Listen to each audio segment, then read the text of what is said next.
ہوں ڈاکٹر فضا خان اور میں ہوں پاکستان. آج میرے لیے اور میرے ملک پاکستان کے لیے اداسی کا دن. کیوں کیا ہوئی؟ ابھی پتہ چلے گا. افغان فوجی اڈے بھارت کے حوالے. یہ پاکستان کے لیے ایک انتہائی کنسرننگ اور انتہائی پریشان کن خبر ہے. بھارت نے اب افغانستان میں کھل کر کھیلنا شروع کر دیا. کیا ہندوستان تیار ہے؟ قندھار کے قریب توری کوٹل کے علاقے میں اپنا ملٹری بیس بنانے کی منصوبہ بندی کر رہا ہے.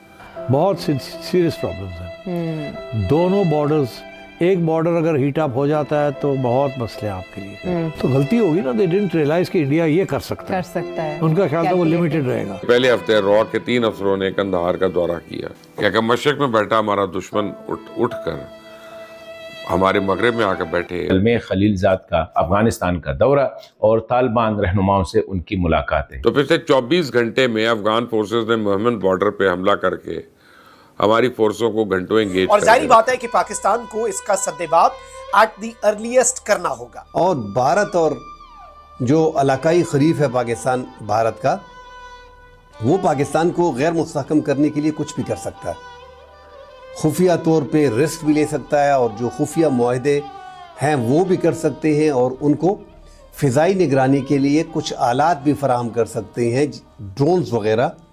پاکستان کے لیے خطرے کی گارنٹی ہے. افغانستان کے وزیر تجارت نور الدین عزیزی کا نئی دلی کا دورہ یہ دکھا رہا ہے کہ کابل کی سیاست کس قدر بدل چکی ہے. دیکھیے، واویلا کرنے سے تو آج تک کبھی کسی نے آپ کی بات سنی نہیں ہے. مجھے یہ بتائیے کہ آپ گھر میں بھی بچہ جب تک آپ کے گلے نہیں پڑتا آپ اس کی بات نہیں سنتے. آپ لوگ جب تک بھارت کا گلا نہیں پکڑا جائے گا، اوقات میں رہو، اور بھارت کی شہرک پہ آپ کی چھری نہیں کھڑی ہوگی، بھارت آپ کو نہیں چھوڑے گا. بھارت آج سے نہیں، بہت عرصے لگا ہوا ہے، اور بھارت کے ساتھ امریکہ بھی شامل ہے. یہی نہیں، ابھی اور سنیے. بھارت کے ساتھ برطانیہ بھی شامل ہے. یہی نہیں، ابھی اور سنیے. بھارت کے ساتھ مغربی دنیا تقریباً ساری کی ساری شامل ہے کہ پاکستان کو سٹیبلائز نہیں ہونے دینا. اور بھارت کی اب تو اتنا زیادہ اس کو شاید اتنی زیادہ ہو گیا ہے، اور اتنا زیادہ اس کی ضرورت ہو گئی ہے کہ پاکستان کے اندر مختلف پاکستانیوں کو، خالی ابھی تک میں کاؤنٹ کروں تقریباً 23 پاکستانیوں کو وہ شہید کر چکا ہے کسی ایک نہ کسی وجہ سے. اور وہ کلیم کرتا ہے اس کو. تو میں بار بار یہ پوچھنا یہ چاہتا ہوں کہ ہم اگر گھر کے اندر بیٹھ کے واویلا کرتے رہیں گے، کون سنے گا ہماری بات؟ نمبر 1 یہ تمہارے میڈیا کی ریچ آؤٹ سائڈ نہیں ہے. نمبر 2 ہم نے دنیا کو اس طریقے سے انگیج نہیں کیا کہ دنیا کو ہم یہ بتا سکیں. اور نمبر 3 پاکستان نے اپنے ہاتھ پاؤں باندھ کے اپنے آپ کو بھارت کے سامنے پیش کر دیا ہوا ہے. بھارت جو مرضی کرے، ہم کچھ نہیں کر سکتے. اب آئے نا لائن پہ کہ یہاں پر ہم بار بار یہی خطرہ لگا رہتا ہے کہ کہیں ایسا نہ ہو کہ وہ ٹی ٹی پی والے یا جو فتنہ الخوارج جو بھی سمجھ لیجئے، وہ کہیں اسلام آباد مارگلا پہاڑی تک نہ آ جائے. بلکہ طالبان نے اپنی نگرانی میں ان کو توری کوٹل کے علاقے کا دورہ بھی کروایا. اور اگر دوسرے کے ساتھ تیسرا کو مل جاتا ہے تو اس کی بھی ہینڈل کرنی. تو it's a very difficult and dangerous game. ناظرین اکرام، 2 انتہائی عام ترین ڈیولپمنٹس ہیں. ایک جانب تو آپ کو معلوم ہے کہ افغان طالبان کا ایک اور وزیر 5 روزہ دورے پر نئی دلی پہنچا ہے. پاکستان کے خلاف مذموم مقاصد جو ہیں بھارت کے، انہیں عملی جامہ پہنانے کا اس وقت طالبانی رجیم نے چونکہ ٹھیکہ اٹھا لیا ہے. اس ضمن میں ایک انتہائی تشویشناک اپڈیٹ ہے. افغان فوجی اڈے بھارت کے حوالے. یہ پاکستان کے لیے ایک انتہائی کنسرننگ اور انتہائی پریشان کن خبر ہے. انڈیا کی انجینئرنگ اور مکینیکل ٹیمز جو ہیں وہ مختلف کابل اور بگرام کی جو ایئر فیلڈز ہیں وہاں پر اس وقت رپورٹڈلی ڈپلائیڈ ہیں تاکہ وہ ملٹری وہیکلز جو ہیں طالبانی رجیم کے انہیں یہ ریپیئر کر سکے. یہ جو اسلحہ امریکہ اور نیٹو چھوڑ کر گیا تھا طالبان کو تو پتہ ہی نہیں ہے نا کہ اسے استعمال کیسے کرنا ہے. تو بیسکلی یہ ہم نے پہلے بھی خبر دی تھی، اور اب اسے افغانستان کے اپنے لوگ اور وہاں کے جو جرنلسٹ ہیں وہ ایکسپوز کر رہے ہیں کہ انڈیا کی ٹیمز اس وقت افغانستان کے اندر موجود ہیں، کابل میں، بگرام میں اور مختلف ایئر بیسز میں. وہاں پر وہ ان کی مشینری کو ریپیئر کر رہے ہیں. تجارت کی آڑ میں پاکستان کے خلاف سازش ہو رہی ہے. بھارت اور افغانستان کا گٹھ جوڑ بن گیا ہے. افغانستان نے 1 مہینے میں 2 دورے کیے. بھارت کے اس سے پہلے امیر خان متقی جو وزیر خارجہ تھے وہ گئے تھے، اور اب جو ہے وہ ان کے صنعت و تجارت کے وزیر نور الدین عزیزی ہیں، وہ گئے ہیں، اور جے شنکر سے ان کے وزیر خارجہ سے ملاقات ہوئی ہے. بہرحال یہ تو ایسا لگ رہا ہے کہ پاکستان نے جو تجارت بند کی ہے اور جو بارڈر پاکستان نے بند کی ہے، یہ اس سلسلے کی ایک کڑی ہے. اور جو پاکستان کے ساتھ کشیدگی ہوئی تھی اس دوران جو ہے وہ ان کے وزیر خارجہ امیر خان متقی گئے تھے.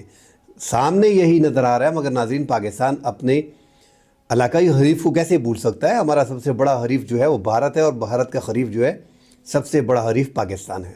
اور پاکستان کو غیر مستحکم کرنے کے لیے وہ کچھ بھی کر سکتا ہے. وہ خفیہ ڈیل کر سکتا ہے, خفیہ فضائی نگرانی اور دیگر سامان جو ہے وہ بھی دے سکتا ہے. انٹیلیجنس, بین الاقوامی انٹیلیجنس جو ہے اس کی موجودگی میں یہ کرنا بڑا مشکل ہو جائے گا. مگر پھر بھی یہ میزائلز وغیرہ اور ڈرون کی نگرانی جو ہے وہ یہ افغانستان کو دے پائیں گے, جس سے پاکستان کی مشکلات میں اضافہ ہوگا. پاکستان اس کو بڑی قریب سے دیکھ رہا ہے. ایسا نہیں ہے کہ یہ پیاز ٹماٹر کے لیے اور چار بہار کے ساتھ صرف سمجھوتے کے لیے اور وہاں پہ ٹریڈ کے لیے یہ گئے ہیں. آپ ذرا سوچیں ناظرین کہ پاکستان اور انڈیا کے جب سے تعلقات خراب ہوئے ہیں اس میں سب سے اہم پوائنٹ یہ ہے کہ ہمارے تعلقات اس ٹائم پہ بھی افغانستان سے بھی خراب ہوئے. اور افغانستان نے جس طرح وہاں سے بھارت نے کہا کہ ہم پانی بند کر دیتے ہیں, اس طرح انہوں نے بھی کہہ دیا تھا کہ ہم کنڑ پہ ڈیم بنا رہے ہیں, آپ کو وہ پانی نہیں ملے گا, وہ تو ہم اپنے استعمال کے لیے لے رہے ہیں, اس میں تو پاکستان کو کوئی مسئلہ نہیں ہونا چاہیے. ایسی باتیں جو ہمارے ساتھ انڈیا کر رہا تھا وہ یہاں پہ بھی شروع ہو گئی. اور یہ تبدیلی احسان شناسی سے زیادہ مفاد پرستی کی عکاسی کرتی ہے. پاکستان کا راستہ 6 ہفتوں سے بند ہے, لیکن جواب میں کابل کا لہجہ شکوہ نہیں بلکہ دھمکی بن گیا کہ اب ہمیں اسلام آباد کا متبادل چاہیے. یہ وہ رویہ ہے جسے سمجھنے کے لیے صرف سفارتی نظر نہیں, تاریخی حافظہ بھی چاہیے. افغان وزیر تجارت کا 5 روزہ دورہ کوئی سادہ دورہ نہیں ہے. یہ وہ پیغام ہے جو پوری دنیا کو دکھانا چاہتا ہے کہ افغانستان پاکستان پہ انحصار کم کرے گا اور نئی دلی اور وسطی ایشیا کے ساتھ اپنے مستقبل کو جوڑنے کی کوشش کرے گا. لیکن حقیقت یہ ہے کہ یہ فیصلہ کمزور سفارت کی بجائے کم ظرف سیاست کی پیداوار ہے. پاکستان کے ساتھ تجارتی راستے بند ہوئے تو کابل نے کاوشیں اسلام آباد کے ساتھ مذاکرات کی بجائے براہ راست نئی دلی میں تیز کر دی ہیں. حالانکہ پاکستان کا بند ہونا افغانستان کے لیے معاشی نقصان جو ہے وہ زیادہ اور پاکستان کا بھی نقصان کم ہے. یہ وہ سچ ہے جسے کابل کا ہر تاجر جانتا ہے. ناظرین عزیزی, جنہوں نے نئی دلی جاتے ہوئے صاف کہا کہ بات چیت کا مرکز چابہار ہوگا, یعنی ایران کی بندرگاہ کے ذریعے افغانستان کا سامان بھارت پہنچے گا. ان کا یہ کہنا ہے کہ پاکستان اور بھارت دونوں افغان مصنوعات کی بڑی منڈی ہیں, لیکن پاکستان کا راستہ بند ہونے سے اب بھارت کی طرف بڑھنا ضروری ہے. یہ کہتے ہوئے وہ بھول گئے کہ پاکستان کی منڈی صرف منافع نہیں دیتی, وہ رفتار کم, خرچ کم اور محفوظ رسائی بھی دیتی ہے. پاکستانی راستہ افغان پھلوں کا سب سے سستا, تیز ترین اور روایتی راستہ ہے.